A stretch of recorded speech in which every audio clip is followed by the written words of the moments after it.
Hah? Menikah? Tanyaku kaget. Iya, kapan mau nikahi aku? Aku butuh kepastianmu, Mas. Jelas Hasna. Aku memalingkan kepala ke depan. Bukannya menikah itu membutuhkan persiapan yang matang, sedangkan saat ini aku belum memiliki itu semua. Mas, panggil Hasna. Aku tidak menjawab, sekedar menoleh singkat lalu kembali memandang ke depan. Ayolah, aku tahu kamu memikirkan kondisimu, kondisi keluargamu. Tapi mau sampai kapan, Mas? Tanya Hasna kecewa. Atau kamu tidak yakin karena masa laluku? Tanya Hasna. Bukan begitu, aku hanya belum siap. Tukas Hasna menyeringai. Aku tahu jurus andalan wanita ini. Memang kami bertemu dalam kondisi terpuruk. Aku si laki-laki miskin, sedang Hasna perempuan yang hampir hilang arah. Capek aku ngomong sama kamu. Sudah begini saja, Mas. Aku beri waktu seminggu untuk memikirkan semuanya. Dan ingat, ini yang terakhir. Aku sudah acap kali membicarakan masalah ini. Atau lebih baik kita akhiri saja semuanya. Permisi, ucap Hasna langsung melenggang pergi. Danis bergeming, tak kuasa menahan Hasna yang sudah berjalan menjauh. Menikah? Apakah mungkin? Kataku tersenyum hampa. Kuangkat pantatku segera beranjak dari tempat ini. Ada satu tempat yang selalu kukunjungi ketika batin ini terasa begitu berat.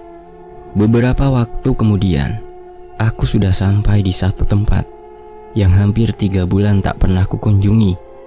Bergegas kulangkahkan kaki, tak memperdulikan genangan air berlumpur yang mengotori celana jeans dan sepatuku.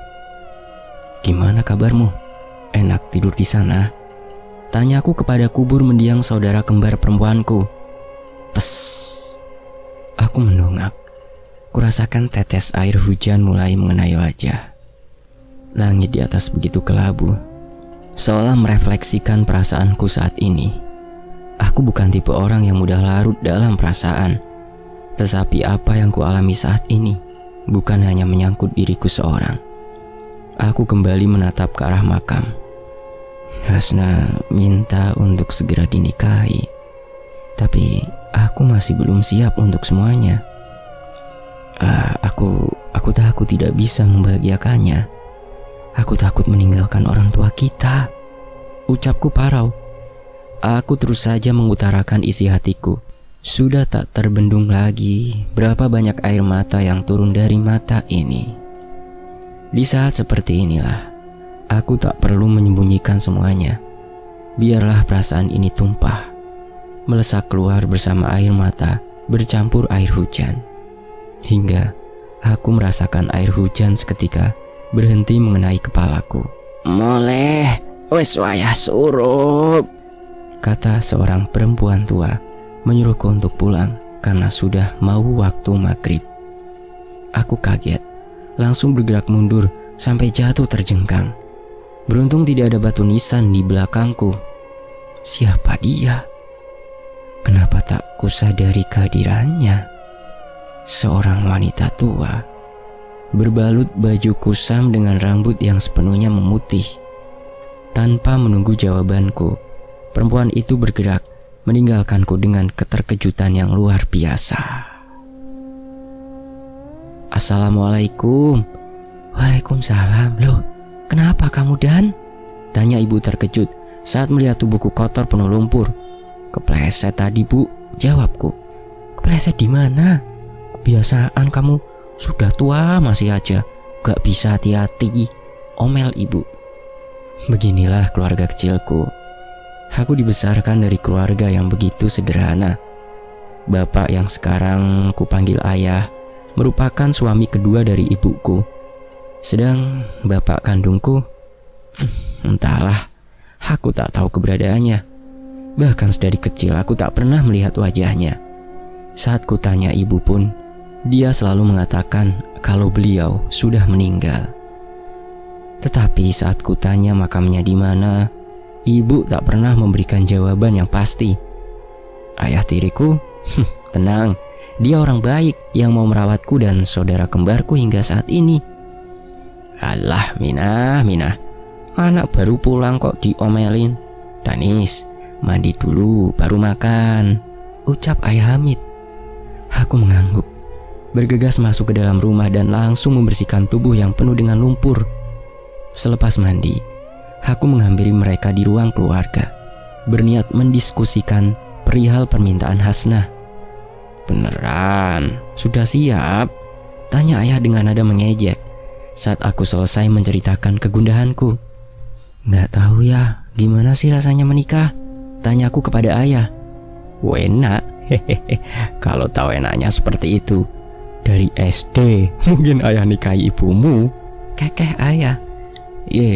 Nggak jadi ada aku dong ya, gerutuku. Kamu itu masih muda, bukannya ibu ndak merestui. Tapi apa tidak lebih baik kamu mematangkan keuanganmu dulu? Tanya ibu. Aku tak langsung menjawabnya. Itulah yang terjadi saat ini. Bukan aku tidak mau menikahi Hasnah, akan tetapi dengan kondisi ayah yang sudah tidak bekerja, sedang ibu juga hanya bekerja serabutan, membuatku berpikir sejuta kali untuk memutuskan. Aku ingat betul saat dimana Diana kejang di depan mataku.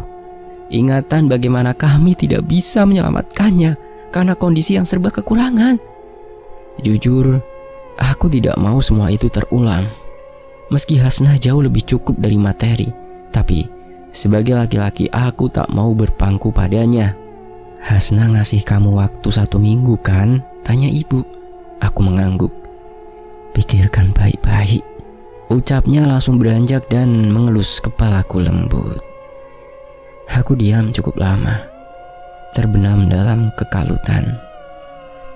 Andai aku punya banyak uang, mungkin semua ini tak akan terjadi kepadaku.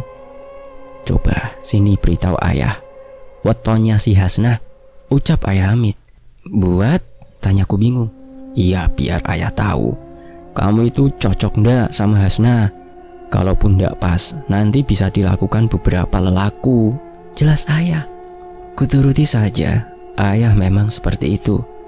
Ia selalu memperhitungkan semua dengan hal-hal berbau weton. Segera aku beri tanggal lahirnya. Biarlah ayah sendiri yang mencari weton pastinya. Sudah, jangan terlalu dipikirkan. Kamu mantap, ya nikahi saja toh. Ucap ayah langsung beranjak mengikuti ibu masuk ke dalam kamar. Kurebahkan badan di sofa tua ini. Rasanya begitu rileks. Semua otot seperti lepas dari tempatnya. Ku ambil gawai. Biasanya Hasnah selalu mengirimkan pesan di waktu seperti ini. Tetapi sepertinya ia benar-benar memberikanku waktu untuk berpikir. Ku terawang jauh ke belakang, mengingat setiap detail kenanganku dengan Hasnah. Sudah sekian lama aku menjalin hubungan dengannya. Berbagai macam kenangan indah muncul silih berganti, membuat bibirku tersenyum simpul. Tetapi itu hanya sementara. Ingatan lain datang sama cepatnya. Memori kelam di mana Hasnah meneriakiku dengan air mata yang terus mengalir. Salahku? Mau tahu di mana kesalahanku? Aku percaya denganmu, selalu menomorsatukan dirimu. Tapi apa? Di dalam pikiranmu hanya ada pekerjaan yang tak pernah menghasilkan itu. Ya, begitulah kalimat yang wanita itu ucapkan saat aku memergokinya memiliki hubungan dengan laki-laki lain. Marah? Tentu saja aku marah. Tetapi aku begitu lemah di hadapannya. Aku tahu masa lalunya, perjuangannya untuk melanjutkan hidup. Bahkan sudah tak terhitung berapa kali dia membantuku dalam kesulitan. Aku menghela nafas. Memang sepertinya aku harus meminta bantuan semesta untuk mencari jawaban dari kegundahan ini. Segera aku bangkit, berniat mengambil air wudhu di kamar mandi. Namun seketika langkahku terhenti. Cantik mbak, pasti Danis terpukau. Aku berbalik, menatap ke arah pintu kamar yang selama ini terkunci rapat. Diana, ucapku lirih. Langsung saja aku melangkah cepat, membuka pintu kamar itu. Aku berdiri mematung, tak bisa berkata, saat mendapati 2 wanita sedang bercengkrama satu sama lain di depan cermin.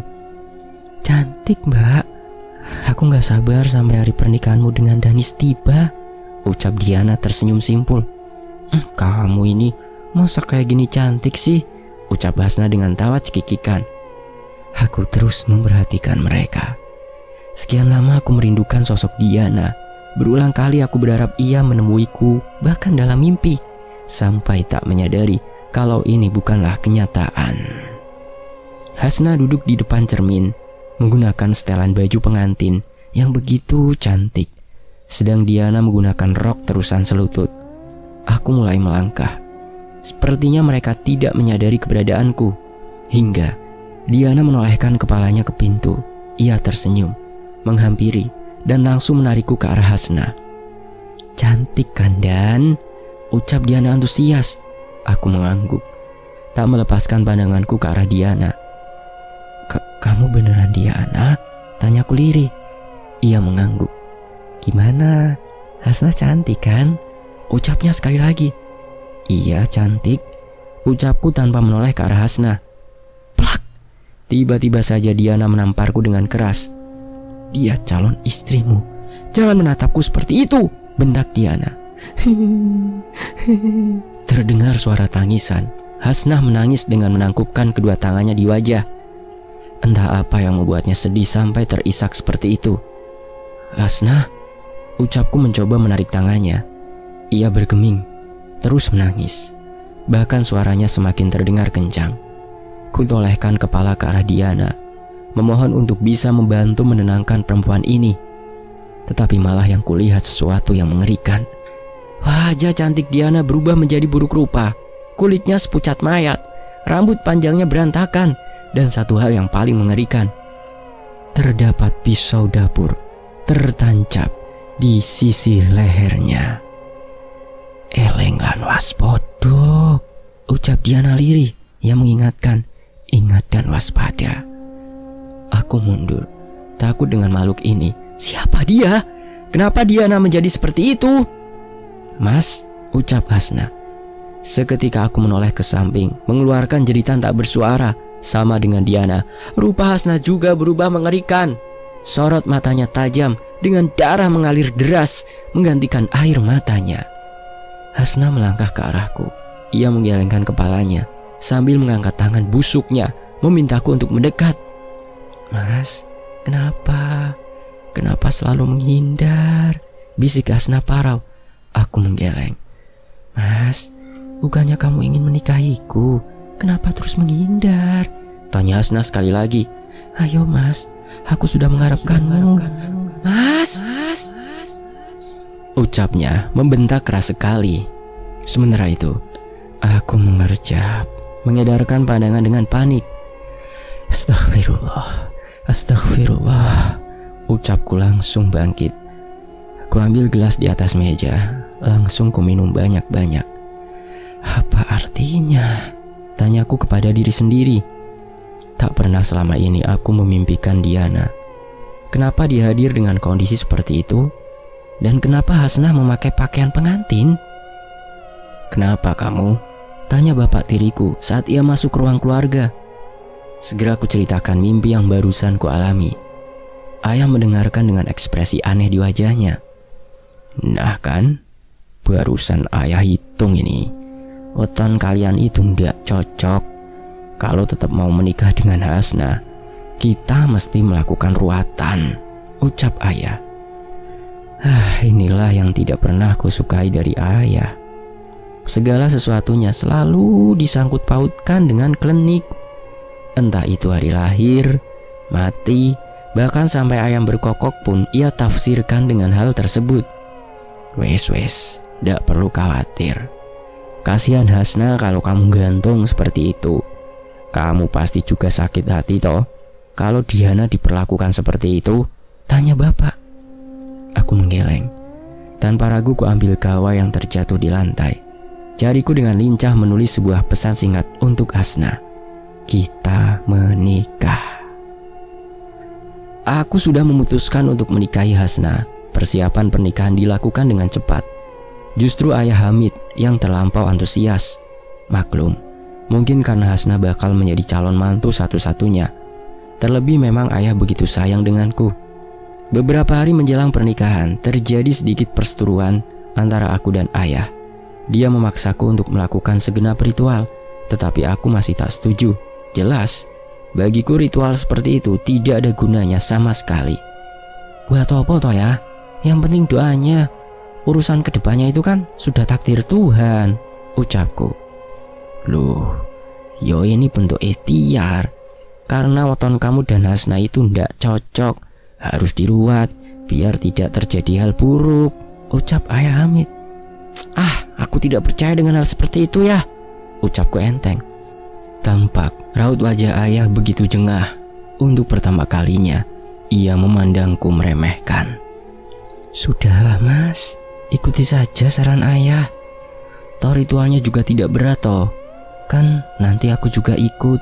Iya toh ya, ucap Hasnah memandang ke arah ayah. Iya Dan, kamu itu kan anak ibu satu-satunya. Lakukan saja, toh demi kebaikanmu loh, imbuh ibu. Sungguh menyebalkan. Aku paling tidak suka dengan hal-hal seperti ini. Lihat saja mereka, di zaman modern masih percaya dengan hal-hal seperti itu. Tapi, ucapku, tapi langsung dipotong oleh Hasnah. Mas, aku tidak mau loh anakku kena tulahnya, ucap Hasnah sambil mengusap perutnya. Aku mengernyitkan alis. Anak? Tanya ibu mendahuluiku. Maksudnya nanti kalau kita sudah punya anak, ucap Hasnah cepat. Kuhela nafas panjang. Hanya sekedar mengangguk. Percuma saja mendebat mereka semua. Bagiku saat ini yang terpenting adalah pernikahanku berjalan lancar. Beberapa hari kemudian, ayah sudah menyiapkan semua keperluan untuk ritual kami. Dia menjabarkan semua hal yang harus dilakukan selama ritual ruatan itu berlangsung. Beneran harus seperti ini? Tanyaku bingung. Ketika mendapati aku dan Hasnah harus mandi di sendang dengan posisi tanpa busana. Ya benar, nanti kan terpisah tempatnya. Lagi pula ibu juga ikut kok. Iya toh nah, ucap ayah mantap. Iya, nanti ibu menyusul sama Pak Harno, sahut ibu. Pak Harno merupakan Pak Lek dari Hasnah. Memang ayah dan Pak Harno orang itu setipe. Tak mau mendebat, malam itu kami bertiga segera memulai segenap ritual untuk memperlancar acara pernikahanku. Singkatnya, kami bertiga sudah berada di satu sendang tak jauh dari rumahku. Suasana tampak gelap, hanya penerangan remang dari bohlam lampu berwarna kuning dari bangunan di sisi sendang. Mas, ucap Hasnah bergidik, merapatkan tubuhnya ke arahku. Wes, ayo, ucap bapak. Kami mulai melangkah, menembus jalanan becek di antara pepohonan jati yang menjulang tinggi. Tak bisa aku gambarkan perasaanku. Aku kesal sekali dengan hal seperti ini. Bagaimana nanti kalau ada hewan buas atau orang jahat? Lihat saja jalanan ini, berlumpur, bahkan kanan kiri hanya semak dan banyak pohon jati menjulang tinggi. Aku tersentak dan langsung menoleh ke belakangku. Kutelisik sekitaran, mencari hewan atau entah apa yang melewati sisi belakang tubuhku. Tak kulihat apapun, hingga mataku menangkap sesuatu yang aneh. Seperti kepulan asap tipis menguar dari dalam tanah. Kusipitkan mata, mencoba mengidentifikasi benda apakah itu. Tetapi justru yang kulihat tak pernah kubayangkan sebelumnya.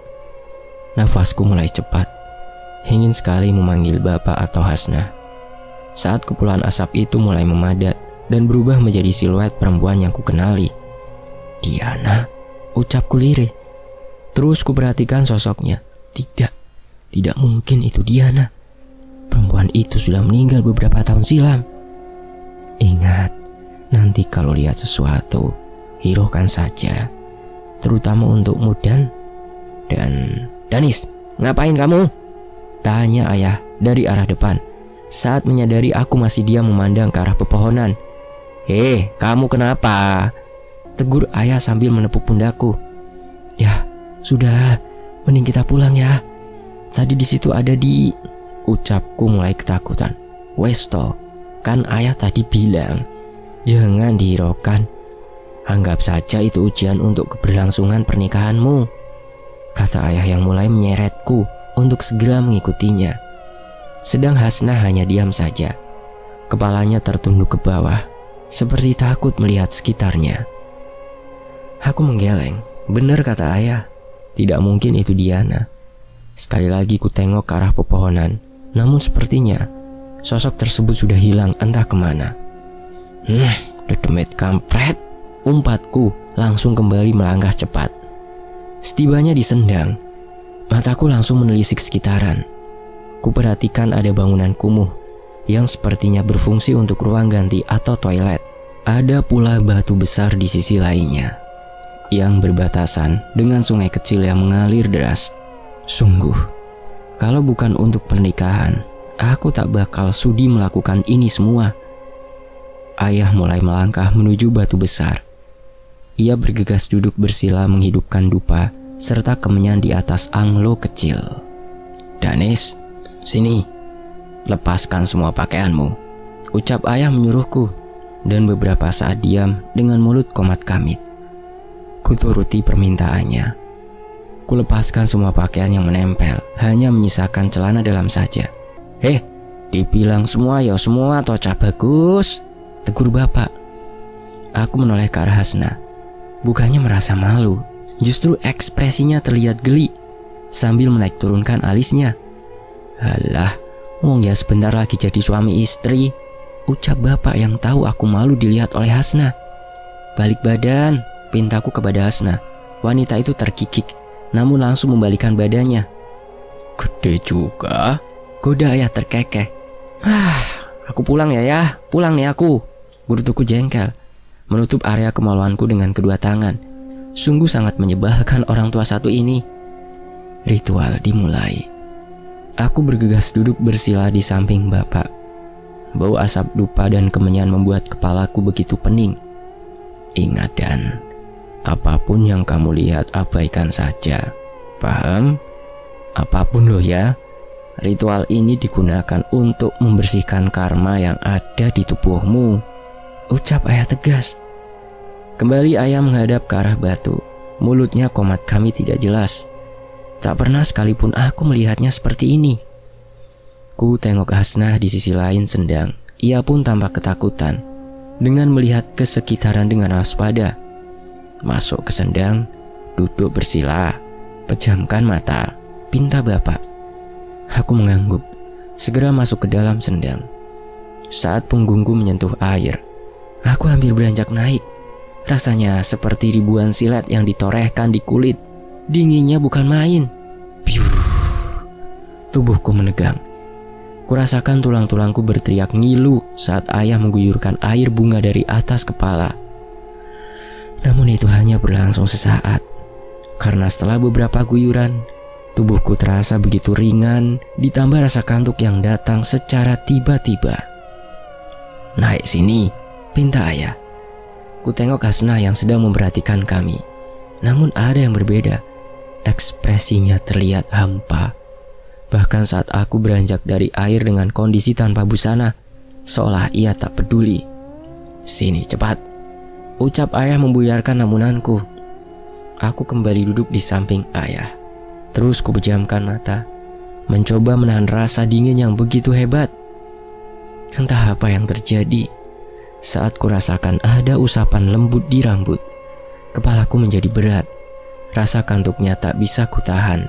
Ditambah aroma dupa dan kemenyan, membuat kesadaranku perlahan menghilang. Aku mencoba untuk tetap sadar dengan menggelengkan kepala.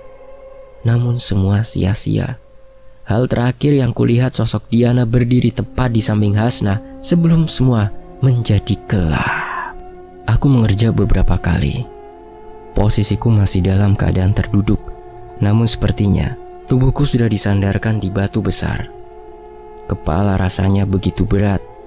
Entah sudah berapa lama aku tidak sadarkan diri.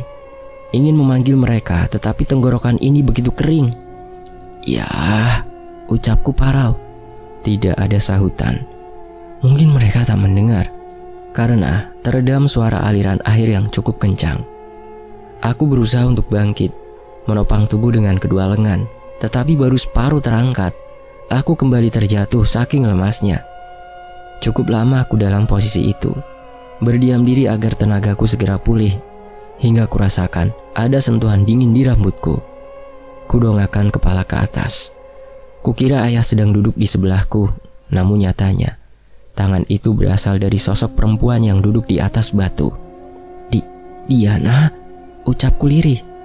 Sosok itu tidak menjawab, namun kepalanya menoleh perlahan ke arahku dengan suara aneh yang mendirikan rambut halus. "Ojo percaya," ucapnya parau sambil menjambak rambutku mengarahkan ke sisi sendang yang lain. Lalu ia berdiri, melangkah pelan tanpa mengeluarkan suara pijakan. Aku yang masih kaget hanya bisa melihatnya bergerak menjauh. Kemudian ia berhenti, menoleh ke arahku.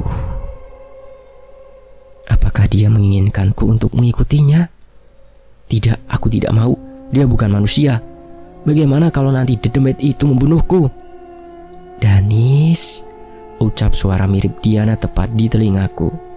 Kugelengkan kepala. Aku tidak mau mengikutinya. Namun tubuhku berkehendak lain, seolah ada sesuatu yang menggerakkan yang memanduku untuk berdiri. Kakiku terus melangkah mengikuti wanita itu. Aku bingung. Kenapa ayah dan Hasna meninggalkanku sendirian? Di manakah mereka? Bahkan kali ini aku juga melihat makhluk aneh yang hilang timbul di permukaan sendang. Badannya bersisik, kepalanya seperti kadal dengan wajah mirip manusia. Ada apa ini? Kenapa banyak sekali makhluk mengerikan di tempat ini?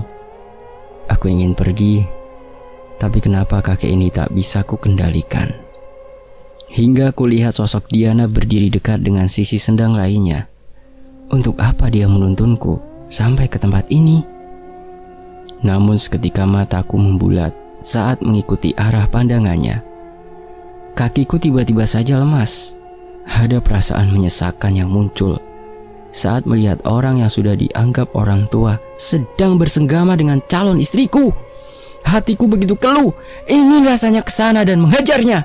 Tetapi untuk melangkah pun aku tak sanggup. Namun ada yang jauh lebih aneh saat mendapati tubuh ayah tidak hanya basah oleh keringat, hampir separuh tubuhnya basah dengan cairan mirip darah. Bau amisnya bahkan sampai ke tempatku. Aku tak kuasa melihat itu semua. Tubuhku ambruk ke tanah. Bagaimana mungkin ayah dan Hasna bisa mengkhianatiku seperti ini? Sosok Diana tiba-tiba menarik kepalaku dengan keras. Rasanya begitu pusing. Mungkin tempurung kepalaku pecah saking kerasnya benturan itu. "Sadar," geramnya. Ia kembali menarik kepalaku untuk melihat ke depan, menyaksikan adegan yang membuatku tak bisa lagi berkata. Kini kulihat ayah merebahkan tubuh Hasna di dekat batu besar. Kemudian laki-laki itu duduk bersila. Seketika ku rasakan hembusan angin menerpa begitu kuat. Ada aroma busuk yang menguar dari arah sendang. Dalam sepersekian detik, di samping Hasna sudah berdiri orang lain. Sosok yang tak bisa ku kenali jenis kelaminnya. Yang aku tahu, ia memiliki bentuk yang aneh. Matanya juling, kepalanya bertanduk, rambutnya kaku seperti bulu domba, sedang lidahnya menjulur begitu panjang. Aku kira ayah juga menyadari kehadiran sosok itu, karena ia mulai melangkupkan kedua tangannya seperti sedang sungkem dengannya. Kemudian ayah meminum sesuatu yang tak bisa kulihat, dan sisanya ia guyurkan ke atas kepala. Sepertinya itu adalah darah. Dari baunya aku bisa mengenali cairan tersebut. Lalu laki-laki itu berdiri di samping Hasna yang terlentang. Tangannya menggenggam sesuatu yang berkilau terkena cahaya temaram lampu. Sesaat, laki-laki itu menoleh ke arahku dengan senyum santun, menatapku penuh kasih sayang. Terat! Aku menjerit tanpa suara saat ayah menghujamkan pisau yang ia pegang tepat di perut Hasna. Tanpa belas kasihan, ia merobek perut itu dari ujung kanan sampai kiri, Lalu tangan tua itu seperti mengaduk-aduk perut Hasna. Aku tak bisa melihat apa yang sedang ia cari. Kemudian ayah menoleh ke arahku, masih dengan tatapan penuh kasih sayang. Ia berjalan pelan ke tempatku, menggenggam sesuatu yang terus meneteskan darah. Matur nuwun ya Le, ucapnya langsung menggigit daging merah itu. Sisanya dibuang ke arah sendang. Aku tersengal, begitu syok dengan kejadian tersebut. Rasanya separuh tubuhku sudah terbang entah kemana. Hasna, ucapku parau. Seketika semua menjadi gelap. Sementara itu, Danis, bangun, ucap ayah menggoyangkan badanku. Aku langsung bangkit, memandang sekitaran. Posisiku masih sama, namun sepertinya ayah sudah memakaikan pakaianku. Perlahan kesadaranku timbul. Teringat dengan kejadian yang barusan ku alami. Perutku begitu mual, kepalaku begitu pusing. Aku muntah mengeluarkan semua isi perut. Dan alah piung, malah muntah, ucap ayah mencoba membantuku. Tapi ku tepis dan menarik kerah jaketnya dengan keras. Apa yang kamu lakukan? Ucapku mendelik. Ayah terlihat kaget dan bingung. Sadar Le, kowe iki ngopo? Tanya ayah mencoba melepaskan tanganku. Brengsek, apa yang sudah kamu lakukan? Ucapku sekali lagi. Ayah memberontak dengan mudahnya. Ia melepaskan cengkraman dan mendorongku sampai tersungkur ke tanah. Wes tak kandhani, ojo percaya karo opo sing mbok delok. Weruh apa kowe? Kata ayah keras. Lihat apa kamu? Ku tatap kedua manik matanya dengan tajam. Pembunuh, kau apakan Hasna? Teriakku murka. Ayah tidak menjawab, namun ia menunjuk ke arah sisi sendang lainnya. Tampak di sana Hasna sedang dimandikan oleh ibu menggunakan air kembang. Lihat, bentak ayah. Aku mengerjap kebingungan. Ada apa ini? Kenapa Hasna ada di sana? Kenapa dia masih hidup? Kutundukkan kepala, mencerna semua kejadian yang barusan ku alami. Kamu lihat apa? Tanya ayah dengan nada dongkol. Aku mendongak lalu menceritakan kejadian yang baru saja aku alami. Yalah Dan, dari kamu kecil, ayah yang membesarkanmu. Lawang kamu itu sudah ayah anggap sebagai anak kandung. Mana mungkin aku melakukan perbuatan hina itu. Lihat, ibumu sama Pak Harno juga datang, umpat ayah. Aku mengerang. Benar ucapan ayah. Dia selama ini sudah membesarkanku, menganggapku sebagai anak kandung. Mana mungkin ia melakukan perbuatan nista seperti itu. Terlebih ibu juga datang ke tempat ini. Dan juga Hasna masih tampak sehat, tak kurang satu apapun. Sudah, kita pulang sekarang. Pakai jaketmu. Mereka juga sudah selesai.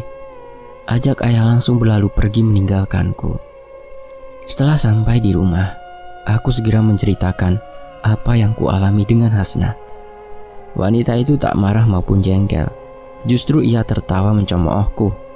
Jangan bercanda toh, rangku jengkel. Entah sekarang justru aku merasa enggan berdekatan dengan Hasna. Maaf. Ya mana mungkin Thomas, ayah meminta kita melakukan ritual itu karena dia itu sayang banget sama kamu, ucap Hasna.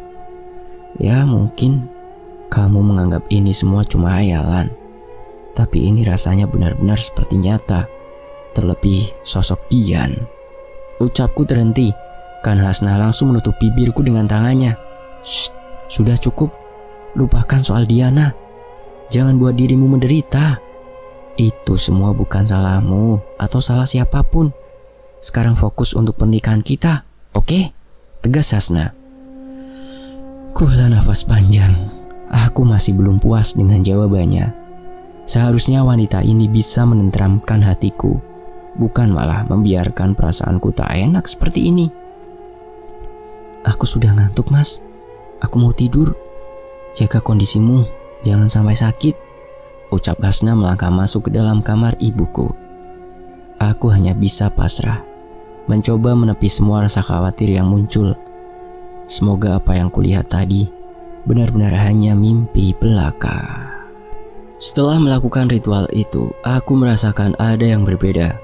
Kadang tanpa ada sebab yang pasti, tiba-tiba saja area punggungku terasa panas. Bahkan hampir tiap hari, aku juga memimpikan hal yang sama.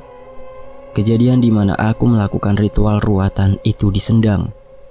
Awalnya aku tidak begitu menanggapi, hingga beberapa hari menjelang pernikahan, aku kembali mengalami kejadian aneh. Hari itu aku sengaja pulang kerja lebih awal, bukan tanpa alasan, tetapi banyak hal yang mesti aku lakukan. Salah satunya berziarah ke makam Diana. Di tempat tinggalku percaya bahwa saudara kembar itu memiliki ikatan batin yang kuat satu sama lain, meski salah satunya sudah mati. Saat melangkah menuju makam dari kejauhan, kulihat gundukan hitam aneh. Kupikir itu sampah. Tetapi saat mendekat, ternyata benda itu adalah tubuh kucing hitam yang sudah mulai membusuk. Terjadi secara tiba-tiba, batinku seperti tertekan oleh sesuatu. Kurasakan juga di area punggung terasa begitu panas. Brengsek, kerjaan siapa sih? Umpatku lirih. Kuedarkan pandangan, mencoba mencari keberadaan penjaga makam. Siapa tahu bapak itu melihat pelakunya. Mungkin karena hari sudah menjelang maghrib, tak kutemui siapapun. Bahkan sekitaran terasa begitu sepi. Kembali kupandang bangkai kucing itu. Aku bergerak untuk memindahkannya, tetapi kuurungkan. Bau yang ditimbulkan begitu memuakkan. Sialnya, perutku baru saja terisi makanan, membuat gejolaknya semakin terasa tidak nyaman. Aku mencoba mencari ranting kayu atau benda lain agar bisa kugunakan untuk memindahkan bangkai tersebut. Tetapi nihil, tak ada apapun benda apapun di sekitaranku. Kui biasane dadi pertondo. Astagfirullah, ucapku kaget sambil mengelus dadaku berulang. Seperti dejavu, nenek tua yang kulihat tempo hari sudah berdiri di sampingku. Sejak kapan? Kenapa aku tak mendengar langkah kakinya? Ngapunten, Mbah, tanyaku menanggapi ucapannya. Kabeh wes ono titi wancine. Wangsulane wes ketok temoto, ujar nenek itu yang katanya semua sudah ada waktunya. Jawabannya sudah kelihatan. Dan dia langsung melangkah pergi. Aneh. Tanyaku keheranan masih terus menatap kepergiannya. Kembali kulihat ke arah makam, mencoba untuk membersihkan bangkai itu. Tetapi semakin lama perutku tambah bergejolak, ingin memuntahkan isinya. Kuedarkan pandangan sekali lagi. Pak, panggilku kepada sosok laki-laki paruh baya yang sedang melintas membawa cangkul di pundaknya. "Nggih, Mas?" tanya bapak tersebut. Sekilas kulihat ada keterkejutan di wajahnya. Sesekali ia melirik bangkai kucing dan aku bergantian. "Bapak penjaga makam sini kan? Bisa minta tolong untuk membersihkan ini, Pak? Nanti kubur saja di sisi makam adik saya. Sepertinya ada yang iseng," ucapku meminta tolong. Bapak itu menyetujui. Meski dengan upah lebih aku tak mempermasalahkan. Toh daripada makam Diana kotor seperti ini. "Sudah lama, Pak, jadi penjaga makam?" tanyaku. "Sudah hampir 15 tahun, Mas. Ya maklum, bukan orang berpendidikan," ucapnya sambil menggali tanah. "Pak, tadi saya ketemu sama nenek-nenek. Orangnya bungkuk, rambutnya sudah putih semua. Bapak tahu itu siapa?" tanyaku penasaran. Sejenak ia melihat ke arahku. Diletakkannya cangkul yang ia pegang, lalu menyulut sebatang rokok. "Nenek, kenapa memangnya?" tanya bapak itu. "Oh, tadi negur saya. Mungkin dikira saya yang menaruh bangkai kucing itu," ucapku berbohong. Bukannya menakut-nakuti loh, Mas. Tapi Masnya sedang tidak punya musuh kan?" tanya bapak itu. Aku keheranan. "Musuh? Apa maksudnya?" "Tidak, Pak. Kenapa?" "Saya sudah lama hidup di sini, Mas. Sering melihat hal-hal aneh. Biasanya kucing hitam itu disangkut pautkan sama ilmu hitam." Dek. Seketika dadaku berdesir aneh. Ilmu hitam? Maksudnya Pak? Tanyaku memastikan. Ya, mitosnya banyak orang yang menggunakan kucing hitam untuk menyantet seseorang, ujar bapak itu. Ah, cuma mitos itu Pak. Siapa tahu pas kebetulan saja. Tenang Pak, saya tidak punya musuh kok. Teman saja tidak punya, ucapku santai. Bapak itu hanya mengangguk, kembali meneruskan pekerjaannya. Lalu siapa nenek itu Pak? Tanyaku sekali lagi. Oh itu, orang stres Mas. Biasa emang gitu, ucapnya sambil lalu. Aku sengaja tak menceritakan perihal kucing hitam kepada siapapun, terlebih kepada ayah. Jelas, kalau beliau tahu, bisa kubayangkan orang itu bakal melakukan banyak ritual. Sementara itu, malam sebelum hari pernikahan, mataku tak kunjung terlelap. Banyak sekali hal yang keluar masuk di kepala. Entah itu soal masa depan, kalimat ijab kabul, bahkan sesekali pikiran membayangkan adegan malam pertama dengan gadis yang mengisi kekosongan ini.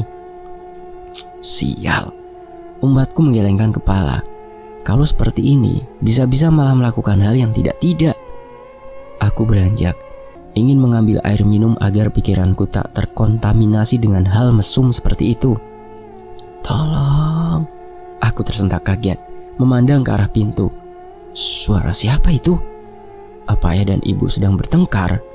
Takut terjadi sesuatu, bergegas aku beranjak. Namun saat ku buka pintu kamar, suasana luar begitu sunyi. Sesaat ku perhatikan pintu kamar kedua orang tuaku, tetapi suara minta tolong itu tak kunjung terdengar lagi. Kula nafas, berpikir kalau itu hanya imajinasiku saja. Maka kuputuskan untuk kembali ke kamar. Bisa bahaya kalau aku sampai kesiangan atau kurang fit esok pagi. Klek, seketika aku tolehkan ke arah sisi satunya. Jantungku mulai berdetak kencang saat melihat ke arah pintu kamar Diana. Suara lirih tangisan wanita perlahan masuk ke dalam gendang telingaku. Bu, panggilku. Tidak ada sahutan, tetapi suara tangisan itu masih terdengar. Perlahan kulangkahkan kaki, tidak berpikir sesuatu yang aneh. Kulangkahkan kaki, bergegas membuka pintu kamar Diana. Namun sekali lagi, tak kudapati apapun di sana. Kuhela nafas, kembali tanganku bergerak hendak menutup pintu. Danis. Seketika aku menoleh ke arah kamar. Kini kudapati ada seseorang yang meringkuk dengan kepala tertutup tangan dan kaki. Ibu, panggilku sekali lagi. Sosok itu tak menggubris. Ia terus terisak dengan suara yang begitu pilu. Kugelengkan kepala. Tidak mungkin itu Diana. Kenapa dia muncul lagi? Danis, tolong, ucapnya tanpa mengangkat kepala. Aku sama sekali tak bisa bergerak.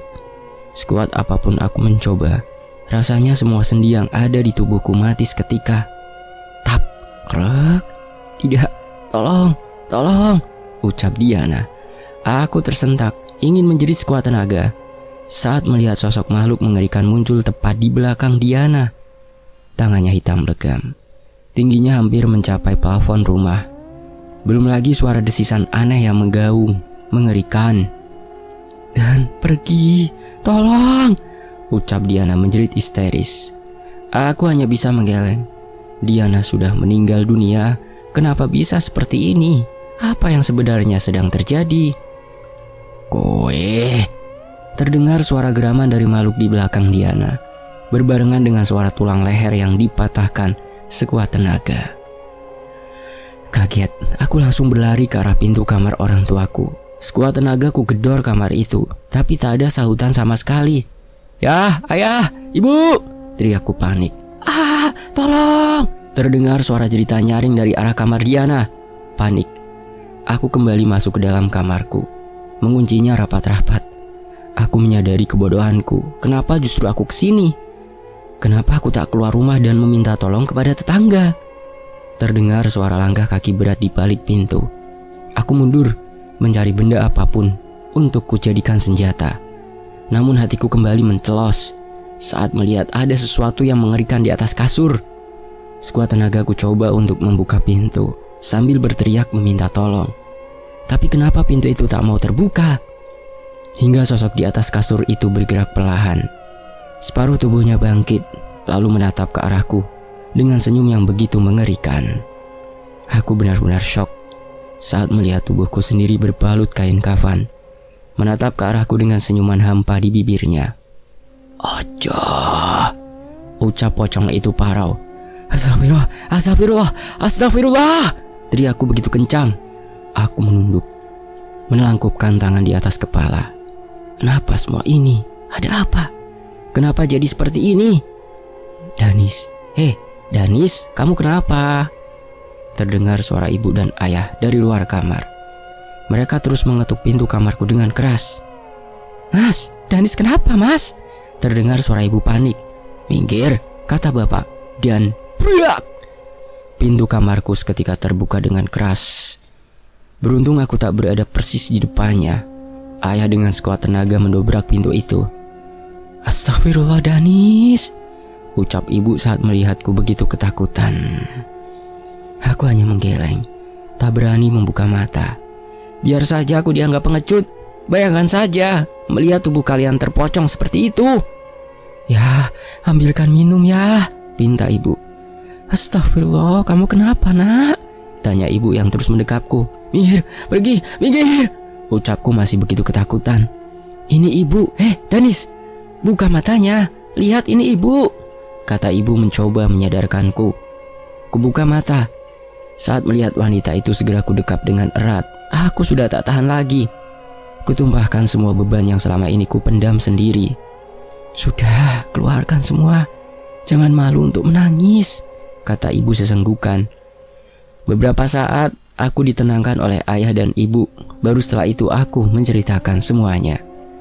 "Jangan main-main. Pernikahanmu tinggal beberapa jam lagi. Bahkan mungkin sekarang Hasna sedang menantimu," ucap ayah. "Tapi bagaimana kalau semua kejadian ini pesan untukku?" tanyaku bingung. Ayah menghela nafas panjang. "Ritual yang kita lakukan itu untuk membersihkan karma yang ada di dalam dirimu. Wajar kalau kamu melihat hal-hal aneh. Itu hanya refleksi yang ada di dalam dirimu. Ketakutan," jelas ayah penuh penekanan. Kutolehkan kepala ke arah ibu, mencoba untuk mencari bantuan, tapi beliau hanya menggeleng. Aku tahu, pasti dia tak akan percaya dengan semua ceritaku ini. "Ayahmu benar. Kamu seperti ini karena banyak pikiran. Sekarang, coba lepaskan semua. Jangan terlalu membebani dirimu sendiri," ucap ibu sedih. Kuhela nafas panjang, segera berbaring di sofa di ruang tamu. Aku enggan untuk tidur di kamar saat ini. "Ya sudah, ayah temani kamu tidur di sini. Istirahat. Besok kondisimu harus sehat," ucapnya sambil berdiri melangkah menuju kamar untuk mengambil selimut. Sedang ibu menatapku dengan pandangan prihatin. Jam menunjukkan pukul 4 sore. Rombongan pengantin pria akhirnya sampai di rumah keluarga Hasna. Aku tak menyangka. Akhirnya hari pernikahan kami tiba. Tidak ada pesta meriah. Itu pun hanya segelintir orang yang kami undang. Mengingat Hasna seorang yatim piatu. Mataku terus menyisir ruang tamu rumah itu, mencari keberadaan Hasna. Rasanya tak terkira. Jantungku terus berdetak keras tak terkendali. "Wah, calon manten pria," ucap Om Harno segera menyalamiku. Aku hanya tersenyum sambil menjabat tangannya. Tak sanggup jika harus meladenin obrolan orang ini. Bukan aku tidak mau, tapi rasanya hanya ingin diam. "Ya kok pucat? Ini udah gak tahan buat malam pertama." Kelakar Pak Harno, orang yang selama ini merawat Hasna. Ia berlagak ramah, padahal aku tahu dia tak sebaik itu. "Pucat? Bagaimana tidak pucat? Kalau semalaman aku terus diteror sosok Diana." "Gugup Om," ucapku singkat, dibarengi dengan gelak tawa orang-orang di sekitarku. "Tenang, rileks, jangan kaku gitu. Kita tunggu penghulunya. Nanti setelah ijab, baru boleh ketemu sama mantan perempuannya," ucap Pak Harno menepuk pundakku pelan. Kuanggukan kepala, segera meminta izin untuk kamar mandi. Di saat seperti ini kenapa perutku rasanya begitu mulas? Waduh, nganten prianya mules. Kelakar Pak Harno membuatku mendengus dan bergegas ke kamar mandi. Singkatnya, prosesi ijab kabul berjalan lancar. Meski kepalaku masih terasa begitu berat, tapi dengan sekali ucapan, kalimat sakral itu meluncur tegas dari bibir ini. Malamnya aku dan Hasna sedang berduaan di kamar tidur. Meski acara ijab kabul berlangsung singkat, tapi rasanya tubuh ini begitu lelah. "Kamu tidak masalah sementara tinggal di rumah orang tuaku?" tanyaku sambil mengelus rambut Hasna. Ia tampak berpikir, lalu menggeleng pelan. Enggak mau," ucap Hasna. Dahiku berkerut. Kenapa keputusan wanita ini berubah? Padahal sebelumnya ia setuju dengan masalah ini. "Bercanda mas," kekehnya sambil mencubit hidungku gemas. Mulai nakal ya, tanyaku mendekapnya dengan erat. "Ih geser, masih lenggang itu, sempit Erangnya mencoba menendangku untuk menjauh. Namun begitulah laki-laki. Semakin ia diminta untuk menjauh, justru sekuat tenaga ia mendekat. Malam itu malam pertama kami sebagai suami istri. Semua terasa begitu indah, membuatku melupakan sejenak kejadian yang ku alami. Hari demi hari berlalu. Tak terasa hampir 2 bulan aku menikah dengan Hasna. Hal yang selama ini kutakutkan ternyata tidak pernah terjadi. Setidaknya belum. Justru aku teramat bersyukur.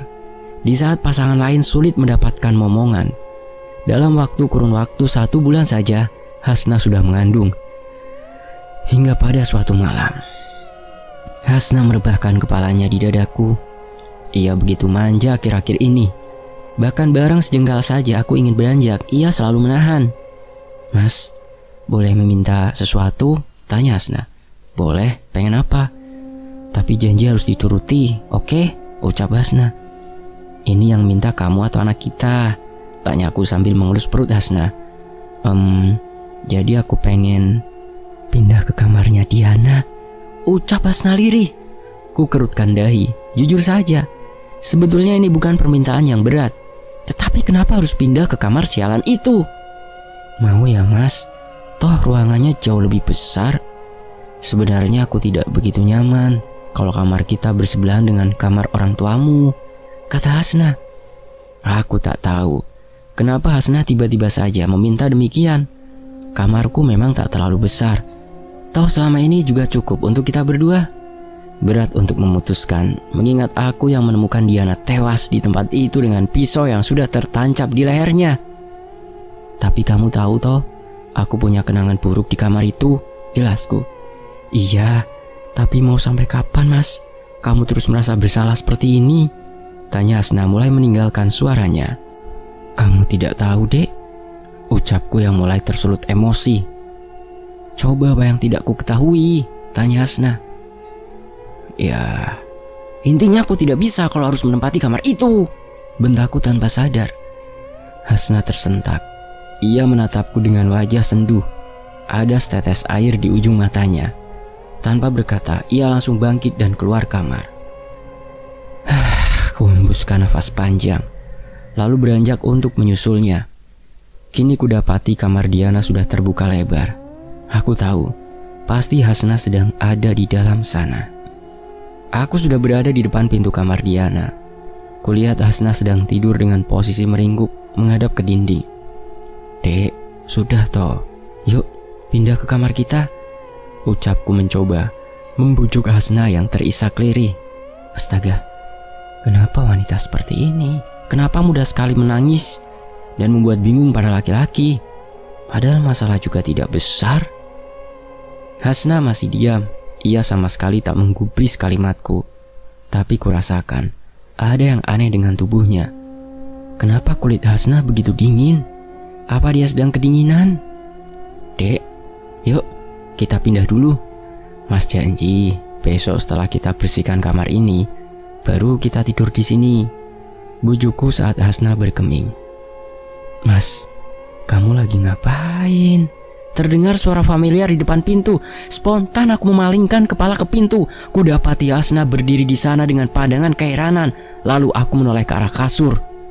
Kosong. Tidak ada apapun atau siapapun di sana. Lalu tadi siapa yang tidur di atas kasur ini? Bergegas aku bangkit dan langsung menarik tangan istriku untuk masuk ke dalam kamar kami. Kenapa kamu sih? Tanya Hasna heran menyentakkan cekalan tanganku. Sudah, kita tidur. Erangku masih syok. Aneh kamu ini, Mas. Pokoknya besok aku mau tidur di kamar Diana. Kalau kamu ndak mau ya terserah. Ucapnya langsung berbaring memunggungiku. Akhirnya aku menuruti kemauan istriku. Seharian aku membersihkan kamar Diana. Semua barang kepunyaannya kutaruh kardus dan kutempatkan di kamarku. Nah gitu dong. Kan sudah lama Diana meninggal. Tidak baik terus terkurung dalam rasa bersalah. Ucap ayah di ambang pintu sambil menyandarkan tubuhnya dan memegangi segelas kopi. Ucapku singkat melanjutkan aktivitasku. Ayah dengar kamu mau keluar kota. Ada urusan pekerjaan? Tanya ayah. Iya ya, cuma 3 hari. Nanti titip Hasna ya, soalnya dia sering lemas kalau pagi. Bawaan bayi. Ujarku kembali menoleh ke arahnya. Tenang, nanti ayah jagain istri dan anakmu. Ucap ayah tersenyum senang. Aku mengangguk, lantas meneruskan memasukkan barang-barang Diana.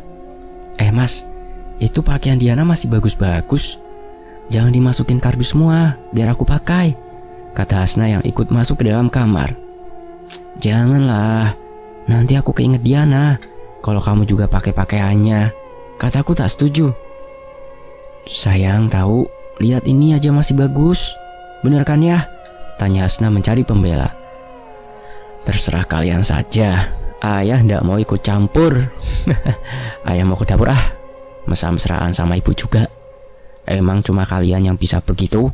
Ucapnya sambil berlalu pergi. Aku hanya menggeleng. Kadang ayah memang seperti itu, seolah tidak mau kalah dengan anaknya. Mas, ini apa? Tanya Hasna saat membersihkan kolong tempat tidur. Aku maju, mencoba melihat apa yang Hasna tunjukkan. Raja? Tanyaku kaget. Ini pasti kerjaan ayah. Siapa lagi yang mempunyai benda-benda seperti ini? Toh tidak mungkin kalau ini milik Diana. Aku mencoba membuka lipatan kertas itu, namun seketika aku buang. Ada rasa panas yang menyengat kulit. Beruntung Hasna sedang memunggungiku, jadi ia tidak tahu kejadian barusan. Segera aku ambil raja itu, ku kantongi. Aku tidak mau ada jimat apapun di kamarku nantinya. Cukup ayah saja yang maniak dengan hal klinik seperti ini. Akhirnya selesai, ucap Hasna langsung merebahkan tubuhnya ke kasur. Sudah jam 4:30 loh, jangan tidur, pamali, tegurku. Hasna menggeleng. Ia tersenyum, memintaku untuk mendekat. Tutup pintunya, perintah Hasna. Terima kasih ya mas, ucapnya saat aku sudah merebahkan tubuhku di kasur. Iya, demi kamu sama anak kita, ucapku. Hasna terkekeh. Ia mengecup bibirku singkat, lalu kembali merebahkan tubuhnya. Tadi rajanya kamu taruh mana? Tanya Hasna. Aku terkesiap, langsung meraba kantung celana. Sial, raja itu tidak ada di sana. Aku coba untuk mengingat-ingat. Tidak ada, tanya Hasna. Mungkin di kardus. Ucapku terus mengingat di mana aku meletakkan raja itu. Ya sudah, aku mau mandi dulu. Kamu juga, udah bau kecut, ucapnya sambil mengernyit. Aku mengangguk. Setelah itu Hasna keluar kamar. Sedang aku memejamkan mata, masih mencoba mengingat di mana aku meletakkan raja itu. Tak mau ambil pusing, aku bangkit bergegas menyusul Hasna untuk membilas tubuh yang sudah lengket dengan keringat. Sementara itu, malam kembali datang. Semua penghuni rumah sudah lelap dengan tidurnya. Yang terdengar hanya suara wayangan yang berasal dari radio milik tetanggaku. Kutatap lekat-lekat wajah Hasna. Meskipun dia cerewet, tapi aku begitu sayang dengan wanita ini. Kalau begini ceritanya, kenapa tidak dari dulu aku menikahinya? Lama aku menatap istriku, hingga perlahan kelopak mataku tertutup dengan sempurna. Aku mendadak terbangun, seperti ada suara langkah kaki bolak-balik di sekitarku. Hasna, jangan berisik. Mas masih ngantuk, ucapku. Tak ada sahutan, tetapi suara langkah kaki itu menghilang. Nis, Danis, bangun. Terdengar suara lembut di telingaku. "Iya, kenapa nak?" jawabku tanpa membuka mata. "Danis, bangun!" ucap suara keras sekali di telingaku. Aku tersentak. Pandanganku langsung mengarah ke sekitaran. Tidak ada siapapun. Bahkan istriku masih tertidur pulas di bawah selimut. Saat aku hendak tidur kembali, terasa kandung kemihku begitu penuh. Awalnya aku malas untuk ke kamar mandi, tetapi semakin kutahan, rasanya malah membuat sakit. Dengan langkah berat, kupaksakan tubuh untuk berdiri. Jam 2, ucapku lirih saat melihat ke arah jam dinding. Saat mencapai dapur, hatiku begitu dongkol saat mendapati pintu belakang belum tertutup sepenuhnya. Padahal tadi, sebelum ia masuk kamar, pintu itu sudah ia kunci. Aku bergerak, berniat untuk menutupnya. Namun seketika tanganku berhenti di tengah udara saat tercium aroma dupa. Ku perhatikan sekitaran, akan tetapi tak ada dupa yang menyala di tempat itu. Lalu ku buka sedikit pintu, memastikan kalau bau itu berasal dari luar rumah.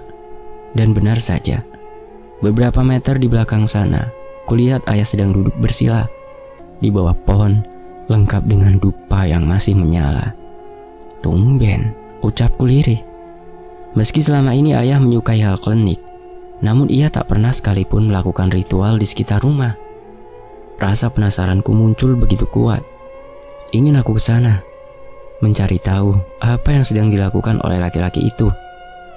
Perlahan ku buka pintu, lalu aku berjingkat agar ayah tak mengetahui keberadaanku. Ayah? Batinku saat laki-laki itu terlihat memotong ayam. Kemudian darahnya ditaruh di panci milik ibu. Ayah duduk, entah apa yang dilakukannya. Aku tak bisa melihat dengan jelas.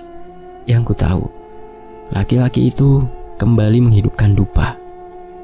Aku merasakan ada sentakan keras di punggungku. Rasa panas muncul sama seperti saat aku melakukan ritual tempo hari di Sendang. Aku hendak berjalan ke tempat ayah, tetapi aku urungkan manakala terlihat sosok hitam muncul dari arah depan ayah. Aku beringsut, segera kembali masuk ke dalam rumah. Perlahan aku melangkah menuju kamar. Kenapa rasanya punggungku begitu panas? Belum lagi rasa pusing di kepala membuat pandanganku menjadi kabur. Hasna, erangku meminta tolong. Tetapi sepertinya istriku masih tertidur pulas. Ku coba untuk bernafas panjang. Tanganku taruh di dinding agar aku tidak kehilangan keseimbangan. Dengan usaha ekstra akhirnya aku sampai di pintu kamar. Segera ku buka dan menghambur ke dalam. Namun betapa kagetnya aku saat melihat sosok hitam legam dengan kuku panjang dan lidah menjulur sedang mengusap perut Hasna berulang kali. Tampak Hasna masih tertidur lelap. Panik, aku bergerak cepat ke arahnya. Apapun yang dilakukan oleh makhluk itu, pastinya Hasna dan calon anakku sedang dalam bahaya. Bruk.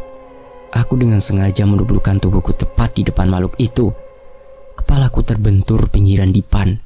Kurasakan ada cairan kental mengalir melewati kelopak mataku. Astagfirullah mas, cerit Hasna saat melihatku terkapar di lantai. Sementara itu di sisi lain, Alhamdulillah bu, ibu, panggil Hasna. Terdengar suara langkah kaki terburu-buru. Alhamdulillah, ucap suara ibu mengerang lega. Aku mengerjapkan mata beberapa kali, mencoba untuk mengumpulkan kesadaran. Kulirik ke arah jendela. Sinar mentari menyorot terang dari sana, yang berarti aku sudah pingsan selama beberapa jam. Minum dulu mas, pinta Hasna sambil membantuku duduk. Kepalaku rasanya masih begitu pusing. Bukannya menerima gelas yang diberikan Hasna, justru aku mengelus perutnya. Anak kita gimana? Tanyaku. Gimana apanya? Tanya Hasna kebingungan. Anak kita gimana keadaannya? Ucapku dengan sedikit membentak. Hasna tampak bingung. Ia memandang ke arah ibu, mencari pemahaman. Dan, kamu itu kenapa? Mimpi buruk lagi? Tanya ibu lembut. Aku hanya menggeleng. Perlahan ingatan demi ingatan mulai muncul di kepalaku. Ayah kemana? Tanyaku meski aku tahu ada yang tidak beres. Tapi aku harus memastikan terlebih dahulu. Ayah sudah berangkat ke pasar. Kalau mau ketemu biar ibu panggilin, ucap ibu. Aku menggeleng, tak mau merepotkan wanita tua itu. Toh ayah juga baru saja mendapat pekerjaan di pasar. Tidak baik untuk memintanya pulang. Ya sudah, ibu buatkan makanan. Kamu jangan terlalu memikirkan hal yang tidak penting. Jaga kondisimu, ucap ibu sambil berlalu pergi. Mas, sebenarnya apa yang terjadi semalam? Tanya Hasna lirih. Aku enggan untuk menceritakan semua yang kulihat. Aku tak mau membuat istriku kepikiran dan berpengaruh pada perkembangan janinnya. Kuelus pelan perut Hasna yang mulai membesar. Sehat-sehat ya jagoan ayah, ucapku lirih. Mas, kamu ini kenapa toh? Tahu-tahu sudah terkapar di lantai dengan dai berdarah. Beruntung lukanya tidak dalam, ucap Hasna menggenggam tanganku erat. Lupa dek, mungkin mas ngelindur, ucapku berbohong. Jujur saja, setelah kejadian semua ini membuatku waspada. Aku harus berhati-hati, salah langkah sedikit, keluarga besarku bisa hancur seketika. Ya sudah, aku siapin makanan dulu. Kamu istirahat, badanmu juga demam, ucap Hasna. Mencium keningku singkat lalu beranjak pergi. Singkatnya sore sudah menjelang. Orang yang kutunggu akhirnya datang. Bergegas aku meminta ayah untuk menemaniku membeli sesuatu. Namun itu hanya alasan saja. Tujuanku ingin membicarakan masalah kemarin malam. Ritual? Ritual apa? Tanya ayah mencoba berbohong. Tolong ya, jujur saja. Aku tahu ayah sedang melakukan ritual. Dan setelah itu aku mengalami hal buruk. Apa yang sedang ayah lakukan? Tanyaku gamblang. Ayah tampak berpikir. Lalu ia mengembuskan nafas panjang. Baik, ayah akan memberitahumu. Semenjak kamu menikah dengan Hasna, ada orang yang ingin mencelakai kalian. Target utamanya adalah anakmu, ujar ayah. Ku kerutkan dahi mengingat kejadian di mana ada sosok makhluk aneh sedang mengusap perut Hasna. Maksudnya, siapa yang mencoba menyerangku? Tanyaku memastikan. Ayah juga tidak tahu. Yang pasti, ayah melakukan ini semua demi keselamatanmu, ucap ayah. Ku tatap langsung langit matanya, mencoba untuk mencari kebohongan di sana. Jadi, apa yang harus aku lakukan? Tanyaku. Untuk sementara, ayah sudah membuat pagar gaib agar sosok itu masuk ke dalam rumah. Nanti ayah buatkan jamu agar kondisimu kian membaik. Jelas ayah. Aku mengangguk. Lalu apa hubungannya Diana dengan semua ini? Tanyaku. Kalau itu ayah tidak tahu. Selama ini ada sesuatu yang masih misterius. Hubungan batin anak kembar itu rumit dan tak bisa dijelaskan. Mungkin kamu bisa berkomunikasi dengan Diana. Bukan menggunakan ritual. Panggil saja dia dan minta untuk bertemu di alam mimpi, ucap ayah. Gila, mana ada yang seperti itu. Tetapi untuk sekarang, ku ikuti saja apa yang diminta oleh laki-laki ini. Hari berganti, kondisiku semakin terasa begitu lemas. Bahkan rasanya sesuatu yang bergerak-gerak di dalam perutku di waktu tertentu. Hal itu tak kuhiraukan. Aku tetap melakukan aktivitas pekerjaan agar bisa membiayai persalinan Hasna nantinya. Mas, ini aku buatkan jamu. Diminum ya, biar cepat sembuh.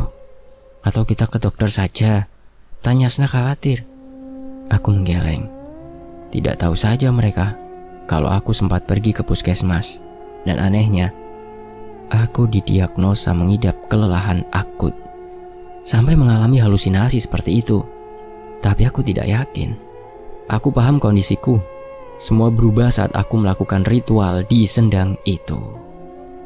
Selain itu, aku masih begitu penasaran dengan Diana. Hari ini aku berniat untuk mendatangi kuburnya.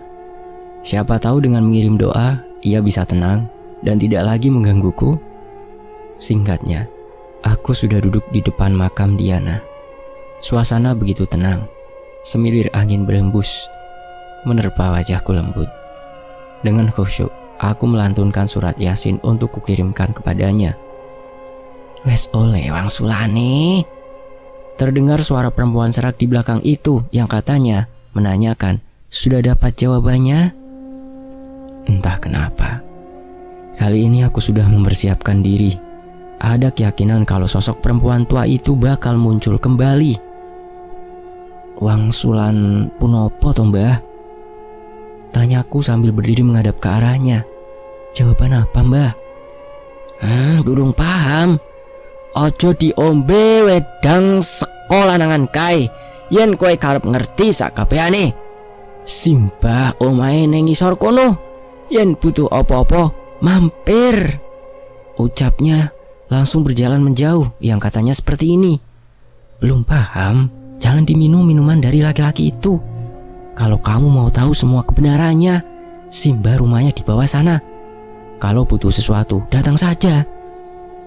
Aku bingung bagaimana nenek itu bisa tahu kalau selama ini ayah selalu membuatkanku jamu. Benar, setelah aku meminumnya, badan terasa ringan dan aku bisa tidur nyenyak. Aku berpikir keras, mempertimbangkan semuanya. Akhirnya aku memutuskan untuk mencari tahu semua kebenaran yang terjadi. Kulangkahkan kaki menuju ke arah gubuk kayu di tengah makam. Seram? Jelas. Di siang hari pun rasanya tempat ini begitu sepi. "Assalamualaikum mbah," salamku sambil mengetuk pintu. "Waalaikumsalam, mlebu le," sahutnya dari dalam. Aku mengangguk, bergegas masuk ke dalam rumah dan segera duduk di amben kayu. "Ngopo? Arep golek opo? Wangsulane wis ketok toh? Apa dulur wedokmu kurang ngenehi ngerti?" tanya nenek itu. "Wangsulan pun apa toh mbah?" tanyaku. "Kowe kuwi bocah lanang ra bakal percaya yen orang ngalami dhewe. Sudah, gini saja. Aku beri garam, campurkan di air yang biasa kalian minum. Setelah itu cari bungkusan yang ditanam di belakang rumahmu. Sebelum dibakar kasih garam ini." Ucapnya langsung masuk ke ruangan dalam. Aku mengernyit. Apa maksudnya? Tadi tidak boleh minum apapun dari laki-laki yang kuasumsikan ayah. Sekarang diminta untuk menabur garam di minuman. Beberapa saat aku menunggu. Wes, ini bawa pulang. Gawanan mulai. Kalau sudah tidak kuat kesini lagi oleh. Kasihan saudaramu nangis terus. Ucap nenek itu langsung menggiringku pergi keluar gubuknya. Tak bisa ku tolak. Aku hanya mengiyakan. Sungguh aneh, tapi tidak ada salahnya untuk mencoba. Toh garam memang bisa digunakan untuk menetralisir energi negatif. Malamnya, aku sengaja untuk pura-pura meminum jamu yang dibuatkan oleh ayah. Sementara tadi sore, garam yang diberikan nenek itu juga sudah kucampurkan ke teko berisi air minum. "Udah diminum?" tanya Hasna. Aku mengangguk, menyerahkan gelas bekas jamu yang sudah kosong. Padahal isinya aku buang keluar jendela. "Ya sudah, istirahat dulu, biar lekas sembuh. Kalau tidak, terpaksa aku membawamu ke dokter," ancam Hasna. Aku mengangguk, lalu pura-pura menggeliat dan merebahkan tubuhku ke kasur. Lama aku menunggu, tak terjadi apapun. Bahkan sepertinya Hasna juga sudah terlelap di sampingku. Niat hati ingin mencari bungkusan yang disebutkan nenek itu setelah semua tidur. Malah bodohnya aku pun ikut ketiduran. Hingga aku mendengar kembali suara Diana berbisik keras di telingaku. Danis. Aku langsung membuka mata. Ku tengok ke samping, ternyata Hasna sudah tidak ada. Pikirku mungkin dia sedang ke kamar mandi. 15 menit berselang, wanita itu tak kunjung kembali ke kamar. Khawatir terjadi sesuatu, kulangkahkan kaki untuk mengeceknya. Selain itu aku juga berniat mencari bungkusan yang dimaksud. Suasana di luar kamar begitu sepi. Wajar, Jam sudah menunjukkan pukul 2 dini hari. Perlahan kulangkahkan kaki agar tak menimbulkan suara. Saat ku tengok ke arah dapur, tak ada seorang pun di sana. Namun sayup aku mendengar ada 2 orang sedang bersih tegang di luar rumah. Aku mengendap, penasaran.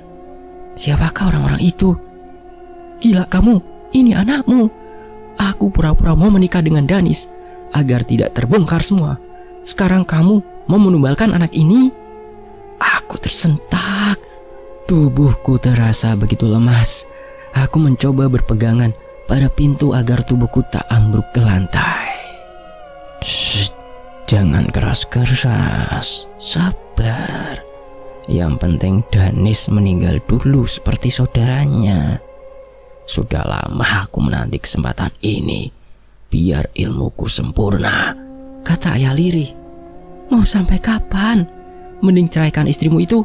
Kita hidup berdua dan pergi dari kota ini, sahut Hasna. Aku menggeleng.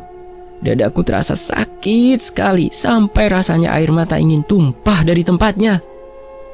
Ku bilang sabar. Kalau mereka berdua mati, kan bisa dapat rumah ini. Baru kita jual. Toh aku tidak yakin itu anakku. Bisa saja itu anak Harno atau si Danis. Tugas ayah. Harno? Apalagi ini? Apa sangkut pautnya Harno dengan semua ini? Gila. Aku hamil setelah melakukan denganmu. Bahkan Danis tak pernah menyentuhku sebelum menikah. Asal kamu tahu, sudah berbulan-bulan aku tak berhubungan dengan Harno sialan itu, umpat Hasna. Shh, kecilkan suaramu. Sudah, jangan berisik. Aku bakal bertanggung jawab. Tapi aku mohon beri saja janinmu ini daripada kamu yang mati, kata ayah. Cukup sudah. Akhirnya aku mengetahui semua. Alasan kenapa Hasna selalu meminta untuk segera dinikahi. Alasan kenapa Diana bisa mati mengenaskan seperti itu. Aku hendak beranjak dari tempatku. Emosiku sudah meluap tak terkendali. Kalau memang membunuh mereka bisa mengobati rasa sakit hati ini, maka akan kulakukan.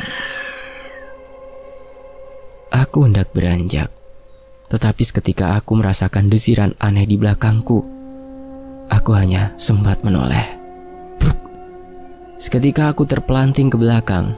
Dengan keras kurasakan ada sesuatu yang melemparkan tubuhku ke arah dinding. Aku mengerang kesakitan. Kini kulihat sosok hitam dengan lidah menjulur begitu panjang berdiri di depanku. Aku hendak bangkit, tetapi sekali lagi kurasakan hantaman keras mendarat di kepalaku. Aku tak tahu siapa yang melakukan ini semua. Bahkan sosok itu pun hanya berdiri diam di tempatnya dengan mulut menyeringai mengeluarkan lendir yang begitu busuk baunya. Patimu, geramnya. Sekali lagi kurasakan hantaman tempat di dadaku. Nafasku tersengal hebat. Sepertinya aku bakal mati sekarang. Kubuka mata. Kini kulihat sosok itu sedang menggeram kesakitan. Anehnya nenek yang ada di makam tadi juga sudah berdiri di sana. Posisinya berdiri tidak jauh dari makhluk itu. Ia hanya sebatas menuju ke arah teko air minum. Setelahnya aku kembali tak sadarkan diri. Semoga dia tidak mendengar pembicaraan kita, ucap ayah. Apa kita bunuh sekarang, mumpung kondisinya seperti ini? Tanya Hasna dengan nada khawatir. Bodoh, kalau dia mati jadi repot. Kita buat dia mati pelan-pelan, ujar ayah. Aku terus menutup mata. Rasanya badanku sakit semuanya. Bukan hanya itu, hatiku jauh lebih buruk lagi. Sudah hancur berkeping-keping. Terdengar suara langkah kaki menjauh. Perlahan kubuka mata. Sesaat aku mengira kalau Hasna belum pergi. Namun ternyata sosok itu merupakan Diana. Kali ini dia tak menunjukkan rupanya yang mengerikan. Hanya menggunakan setelan rok terusan selutut bermotif bunga. Jangan cepat menyusul. Kasihan ibu, yang kuat ya, ucapnya. Aku seketika menangis hebat. Andai aku punya keberanian, andai aku tahu kalau ayah tidak benar-benar menyayangi kami, pasti Diana saat ini masih hidup. Ojo nangis, seng kuat yo, ucapnya sekali lagi. Kemudian sosok itu menghilang dalam sekedipan mata. Tersentak, aku tiba-tiba batuk dengan hebat. Bahkan parahnya, sampai darah keluar banyak dari mulut dan hidungku. "Astagfirullah, kamu kenapa, Mas?" jerit Hasna. Aku muak dengan perempuan ini. Dengan segala cara ia melakukan hal-hal buruk, dan sekarang masih pura-pura baik di depanku. "Minum jamunya, Mas, biar sembuh," ucap Hasna. Sembuh? Yang ada justru aku cepat mati. Dasar perempuan ular. Aku menggeleng. "Ambilkan air putih," pintaku. Segera Hasna keluar kamar mengambilkan air putih untukku. Saat air itu masuk ke dalam kerongkonganku, seketika dadaku terasa begitu panas. Bahkan beberapa kali aku muntah darah dengan bentuk gumpalan-gumpalan hitam. "Astagfirullah, kita ke dokter ya," ucap Hasna. Sekali lagi aku menggeleng. Percuma aku ke dokter. Sakitku ini karena kebiadaban kalian. "Nanti juga sembuh. Aku mau tidur lagi ya," pintaku kepada Hasna. Awalnya perempuan itu menolak. Namun akhirnya tak bisa berbuat apapun saat aku kembali merebahkan tubuh. Aku harus memulihkan diri. Bagaimanapun juga, aku harus mencari benda yang dimaksud nenek itu. Beberapa jam kemudian, aku merasa kondisi sudah tenang. Kulihat Hasna juga tertidur pulas di sampingku. Sesaat aku menatap ke arah perutnya. Sesak, batinku menjerit keras. Saat ini pun aku masih mengira kalau bayi yang ada di dalam perut itu adalah anakku. Nyatanya semua ini adalah kebohongan. Perlahan aku bangkit agar tak menimbulkan suara. Langkah demi langkah kulalui dengan tertatih. Aku harus kuat. Jangan sampai orang-orang itu kembali berbuat hal buruk lagi. Hingga aku sudah mencapai luar rumah. Aku mencari-cari di sekitar ayah melakukan ritual tempo hari. Beruntung, mataku jeli. Aku melihat ada bekas galian tidak jauh dari tempat ini. Segera aku gali untuk mengambil benda itu. Berhasil. Bungkusan kain hitam itu masih utuh. Saat ku buka, aku terperanjat hebat. Ada foto keluargaku bersama ibu dan Diana, terkecuali ayah.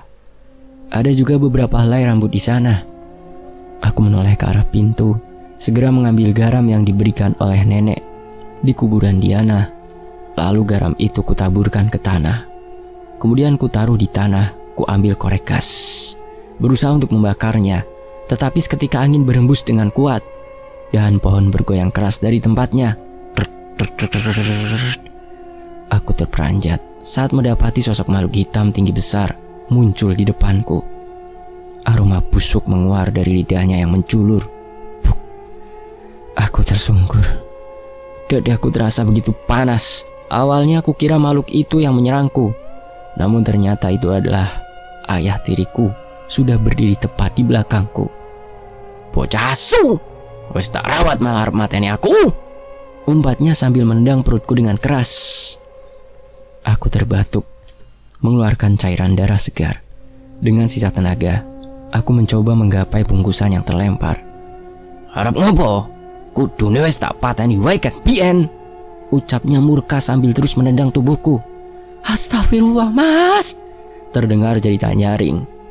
Aku melenguh saat mendengar suara ibu. Kutolehkan kepala. Tak jauh dari kami, dua orang perempuan sedang berdiri. Aku ingin memperingatkan ibu, tetapi tenagaku sudah mencapai puncaknya. Untuk berdiri pun rasanya begitu susah. Aku hanya bisa mengerang saat melihat Hasna memukulkan balok kayu tepat ke kepala ibu. "Weh, ojo dipateni," umpat ayah berlari ke arah ibu yang sudah terkapar di tanah. "Masih dibela, hah? Kalau tidak seperti ini, bisa mati kamu," jerit Hasna.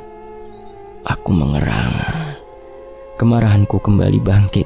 Aku mencoba untuk merangkak, mengambil bungkusan hitam saat mereka bertengkar. Tepat sekali lagi, kurasakan ada tekanan hebat di dadaku. Aku lupa dengan makhluk hitam itu. Kurasakan tubuhku dibalikkan oleh seseorang. Ayah berdiri di atasku dengan tatapan menghina. "Yo, aku yang membunuh Diana," Kalau saja dia menurut dan tidak minum obat penggugur kandungan, mungkin saat ini dia masih hidup, ucapnya keji. Saking marahnya, aku hanya bisa mengeluarkan air mata. Berkali-kali ayah mengujamkan pukulan tangannya ke wajah dan perutku. Aku sudah tidak kuat. Sekali lagi, ku kerling ke arah bungkusan hitam itu, dan yang kulihat, Diana berdiri di sana dengan wajah muram. Entah kekuatan dari mana, tanganku menggapai sekitaran. Dengan usaha terakhir, aku ambil kayu itu dan langsung menusukkan tepat di mata ayah. Laki-laki itu menjerit keras. Aku sudah tidak ada waktu lagi. Bahkan kulihat Hasna juga mundur ketakutan. Entah apa yang sedang ia lihat. Aku merangkak menuju bungkusan itu. Ku ambil dan segera ku bakar dengan korek yang ada di dekatnya. Sungguh aneh. Bungkusan itu terbakar hebat layaknya aku membakarnya menggunakan bensin. Terdengar suara raungan kesakitan. Kulihat ayah menggelepar, sedang Hasna memegangi perutnya dan menjerit keras. Hal terakhir yang ku ingat, Diana berjalan ke arahku. Dia menangis dan memintaku untuk tetap hidup. Di sisi lain, aku terbangun di ruang yang begitu terang. Sesaat aku mengira diriku sudah mati. Namun, lambat laun terdengar suara dari berbagai arah. Alhamdulillah, erang ibu lega. Beliau langsung memelukku erat. Tangisnya begitu keras. Aku hanya bisa mengelus punggungnya. Maafkan ibu, ucap ibu setelah sedikit tenang. Aku mengangguk. Meski perasaanku begitu hampa, teringat akan semua memori indah yang kulalui dengan ayah dan Hasna, tetapi tak menyurutkan rasa sakit pengkhianatan mereka. Jangan pikirkan apa-apa dulu. Fokus dengan kesembuhanmu, ucap ibu. Aku mengangguk, kembali memejamkan mata, mencoba menguatkan batinku. Hari berlalu. Hasna di mana sekarang, Bu? Tanyaku kepada ibu. Setelah aku cukup kuat, ibu menceritakan semua kejadian malam itu. Kupikir tidak ada tetangga yang mau menolong karena aku tak pernah berinteraksi dengan mereka. Namun beruntung, ada salah seorang yang mendengar keributan yang terjadi. Ayah, dia di rumah sakit lain. Kondisinya jauh lebih buruk. Tubuhnya tak bisa digerakkan sama sekali. Kalau soal Hasna, kata ibu.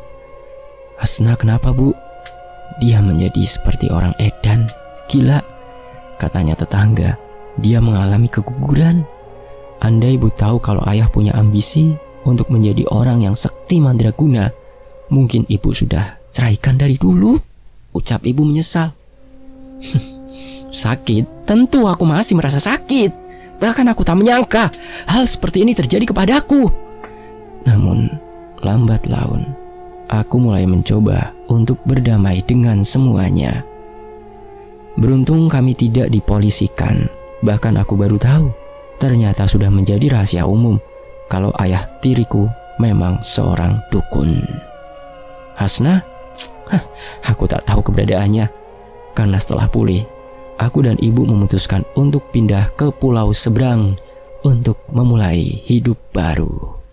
Selesai. Demikianlah Wangsulan, sebuah kisah dari Netrakala @netrasandekala. Terima kasih untuk penulisnya, terima kasih untuk teman-teman yang sudah menyimak sejauh ini di Fakta Sejarah. Saya pamit undur diri, mohon maaf kalau ada salah kata. Wassalamualaikum warahmatullahi wabarakatuh. Sampai jumpa di kisah lainnya. Tetap di Fakta Sejarah. Alhamdulillah.